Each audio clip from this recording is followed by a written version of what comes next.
તો આ વિડીયો જોવા પહેલાં જે રાતે ડ્રાઈવ કરતા હોય એ લોકો માટે ખાસ આ વિડીયો છે, તો જોવાનું ભૂલતા નહીં. અને હા, મોબાઈલ લૂઝ પકડ્યો હોય તો ફીટ પકડી લેજો. આ વિડીયો બધા જાઉં છું એ કાબિકાપુરનો છે, જે આણંદ નામના છોકરાએ વિડીયો સેન્ડ કર્યો છે મને, અને પોતે જ શૂટ કર્યો છે એના રિક્સ ઉપર. આ વિડીયો તમને બતાવું છું. એની પહેલાં આનંદની આખી સ્ટોરી તમને કહું છું.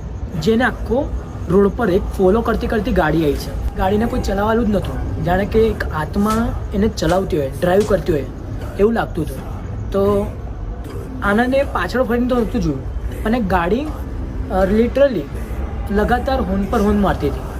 તો પછી આનંદને ગુસ્સો આવ્યો, તો પાછળ ફરીને જોયું તો જોતોનો જોતો જ રહી ગયો કે આ શું છે આ બધું. તો એ જોતોનો જોતો રહી ગયો તો એક નાનો શૂટ કર્યો છે, એને યકીન નથી થતું. એટલે તો આ વિડીયો તમને બતાવું છું. તો એની પહેલાં વધારેમાં વધારે તમે શેર કરો તમારા ફ્રેન્ડ ગ્રુપમાં. તો જુઓ આ વિડીયો.